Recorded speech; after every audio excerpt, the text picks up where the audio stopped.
हर हर महादेव प्रिय भक्तों, आज की कहानी है कि क्यों भगवान शिव ने अपने ही पुत्र गणेश जी का सिर काट दिया था। आखिर भगवान शिव ने ऐसा क्यों किया? आपने सुना ही होगा कि मनुष्य अपने बुरे कर्मों से मुक्त नहीं होता, पर क्या आप जानते हैं कि भगवान भी अपने बुरे कर्मों से छूट नहीं सकते। पुराणों में भी कई किस्से ऐसे हैं जिससे पता चलता है कि अपने कर्मों के बंधन से स्वयं ईश्वर भी बच नहीं पाए। ऐसी ही एक कथा भगवान शंकर की है, जिसमें उनके द्वारा किए गए एक कार्य के कारण उनके पुत्र गणेश को मरना पड़ा। एक बार माता पार्वती ने नंदी को द्वार का पहरेदार बनाकर उन्हें आज्ञा दी कि वे किसी को भी भीतर प्रवेश ना करने दें। परंतु जब स्वयं शिव शंकर पधारे और उन्होंने नंदी को द्वार से हटने की आज्ञा दी, तो वे उन्हें मना नहीं कर पाए और शिव को अंदर जाने दिया, जिससे माता पार्वती बहुत दुखी हुई। उन्होंने निर्णय किया कि वे एक ऐसा बालक उत्पन्न करेंगी जो केवल उनकी आज्ञा का पालन करे। इसीलिए उन्होंने उबटन और अपने शरीर के मैल से एक बालक निर्मित किया और उसमें प्राणों की प्रतिष्ठा की। उस बालक से माता ने कहा, तुम मेरे पुत्र कहलाओगे और तुम केवल मेरी ही आज्ञा को सर्वोपरि मानोगे। इस प्रकार गणेश जी की उत्पत्ति हुई। माता ने अपने पुत्र को आज्ञा दी कि वे किसी को स्नान के समय भीतर प्रवेश ना करने दें। इस प्रकार प्रतिदिन गणेश जी द्वार पर पहरा देते थे। एक दिन शिव जी अपने ध्यान से उठकर पार्वती जी से मिलने उनके भवन की तरफ आए, किंतु गणेश जी ने उन्हें द्वार पर ही रोक लिया। शिव जी ने बहुत समझाया, किंतु वे नहीं माने।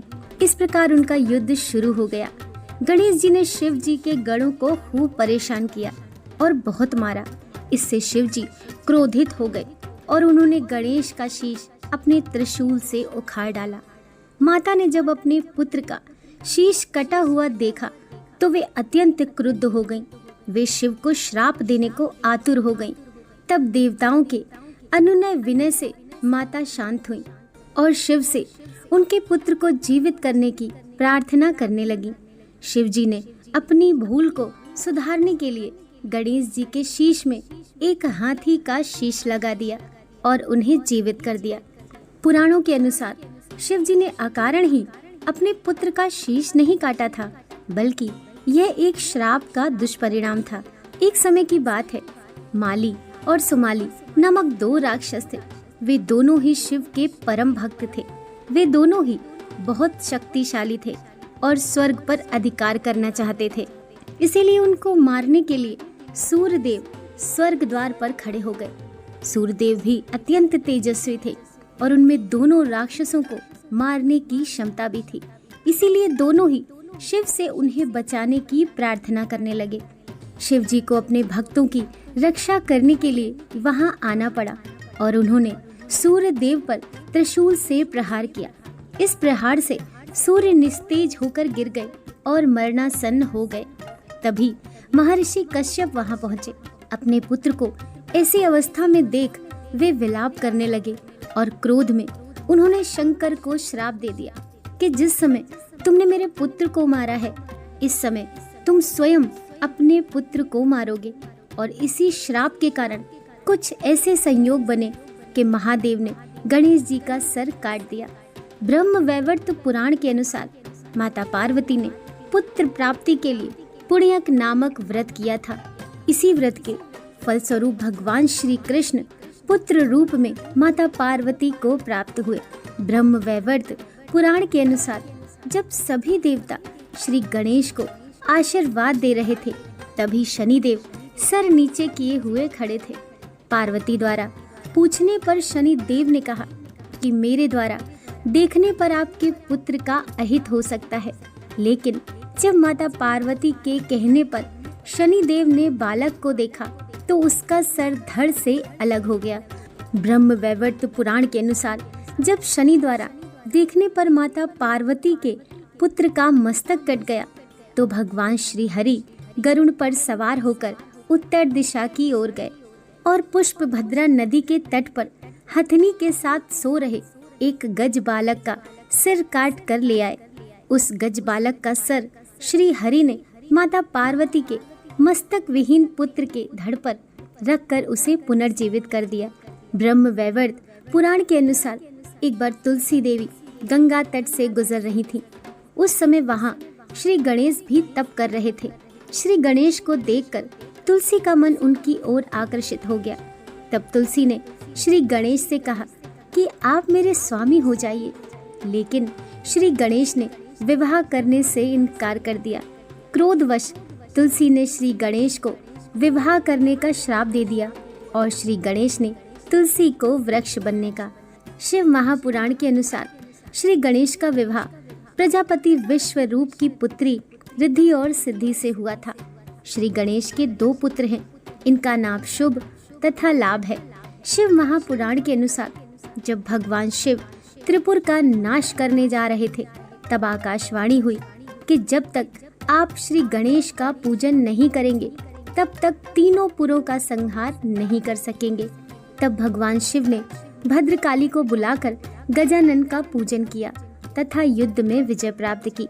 ब्रह्म वैवर्त पुराण के अनुसार एक बार परशुराम जब भगवान शिव के दर्शन करने कैलाश पहुँचे तो भगवान ध्यान में थे। तब श्री गणेश ने परशुराम जी को भगवान शिव से मिलने नहीं दिया। इस बात से क्रोधित होकर परशुराम जी ने फरसे से श्री गणेश पर वार कर दिया। वह फरसा स्वयं भगवान शिव ने परशुराम को दिया था। श्री गणेश उस फरसे का वार खाली नहीं होने देना चाहते थे, इसीलिए उन्होंने उस फरसे का वार अपने दांत पर झेल लिया, जिसके कारण उनका एक दांत टूट गया। तभी से उन्हें एक दंत भी कहा जाता है।